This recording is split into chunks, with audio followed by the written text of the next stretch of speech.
राधे राधे। श्री हरिदास श्री कुंज बिहारी। कैसे हैं आप सभी लोग? आई होप कान्हा जी की कृपा से आप सभी लोग अच्छे होंगे और स्वस्थ होंगे। अमावस्या की कहानी। एक साहूकार के 7 बेटे और 7 बहू और एक बेटी थी। साहूकार के घर एक जोगी भिक्षा लेने आता था तो साहूकार की बहू भिक्षा दे देती थी। जब कभी भी साहूकार की लड़की भिक्षा लेकर आती तो जोगी भिक्षा नहीं लेता था। वह कहता था कि लड़की तो सुहागन है पर भाग्य में दुहाग लिखा है। लड़की तो सुहागन है पर भाग्य में दुहाग लिखा है। ये बात सुनकर लड़की सुसकने लगी और माँ ने पूछा, बेटी तुझे किस बात की चिंता है? लड़की ने जब ये बात सुनी कि लड़की तो सुहागन है पर भाग्य में दुहाग लिखा है, ये बात लड़की को सुनकर बड़ी चिंता हुई और वो सूखने लगी। माँ ने पूछा कि बेटी तुझे किस बात की चिंता हो रही है? अब वह लड़की बोली कि एक जोगी भिक्षा लेने को आता है और वह कहता है कि तू तो सुहागन है पर तेरे भाग्य में दुहाग लिखा है। तू तो सुहागन है पर तेरे भाग्य में दुहाग लिखा है। ये बात सुनकर माँ बोली कि उस जोगी की बात तो मैं सुनूंगी। अगले दिन माँ छुपकर बैठ गई। जो भिक्षा लेने आया तो लड़की भिक्षा देने लगी तो आज भी जोगी ने वैसे ही बोला जैसे पहले बोला था कि लड़की तो सुहागन है लेकिन तेरे भाग्य में दुहाग है। ऐसा ही तुरंत बोल दिया। इतनी बात सुनकर माँ निकलकर आई और बोली कि एक तो हम तुझे भिक्षा देते हैं, ऊपर से तू हमें ही गाली देता है। जोगी बोला कि मैं गाली नहीं देता, सच्ची बात कहता हूँ, इसके भाग्य में ऐसा ही लिखा है। तब माँ बोली कि अगर तुझे इतना ही मालूम है तो इससे बचने का उपाय भी मालूम होगा, तो वो मुझे बता। जोगी बोला कि 7 समुद्र पार करके सोना धोबन रहती है जिसने अमावस की रखी है। 7 समुंदर पार करोगी तो 7 समुंदर पार करने के बाद तुम्हें एक सोना धोबन रहती है वही मिलेगी और जिसने अमावस कर रखी है। अगर वह इसे आकर फल दे दे तो इसका दुहाग टल सकता है, नहीं तो विवाह के समय सर्प के काटने से उसकी मृत्यु हो जाएगी। ये बात सुनकर माँ बहुत रोने लगी। अब माँ सोना धोबन के पास गई। रास्ते में बहुत तेज धूप पड़ रही थी तो एक पीपल के पेड़ के नीचे बैठ गई। पेड़ पर गरुड़ पंखनी का बच्चा रहता था जिसे सांप डसने आया तो साहूकारनी ने सांप को मार दिया और बच्चे को बचा लिया। अब गरुड़ पंखनी आई और सब जगह खून देखकर साहूकारनी को चोंच मारने लगी। जब वहाँ पे गरुड़ पंखनी आई तो जब देखती है कि खून तो साहूकारनी को चोंच मारने लगी। तो साहूकारनी बोली, मैंने तो तेरा बच्चा बचाया। अब गरुड़ पंखनी बोली कि तूने मेरे बच्चे को बचाया है सो कुछ मांग ले। तो साहूकारनी बोली कि पहले वचन भरो। तो गरुड़ पंखनी बोली, मैं तुझे वचन देती हूँ। अब साहूकारनी बोली, मुझे 7 समुंदर पार सोना धोबन के घर पर छोड़ दो। अब गरुड़ पंखनी ने उसे सोना धोबन के घर पर छोड़ दिया। वहाँ जाकर साहूकारनी ने सोचा कि अब इसको कैसे मनाऊं।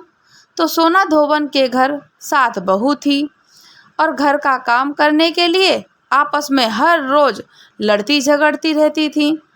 रात को सब सो जाते तो साहूकारनी सोना धोबन के घर जाती और उनका सारा काम कर देती और दिन निकलने से पहले ही चली जाती।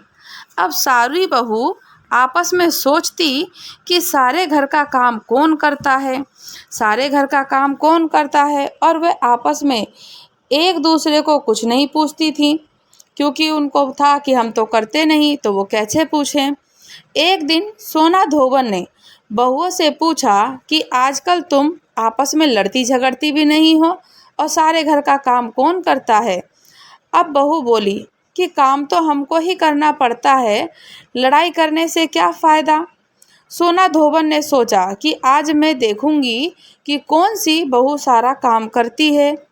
रात को देखा तो एक लुगाई आई और सारे घर का काम करके जाने लगी। तो सोना धोबन ने पूछा, तू कौन है, तुझे क्या चाहिए? साहूकारनी बोली, पहले वचन भरो। तब सोना धोबन ने फिर से अपने वचन भरे कि मैं वचन देती हूँ। अब साहूकारनी बोली कि मेरी बेटी के भाग्य में दुहाग लिखा है, सो तू चलकर सुहाग दे दे, क्योंकि तूने अमावस कर रखी है, सोमवती अमावस कर रखी है।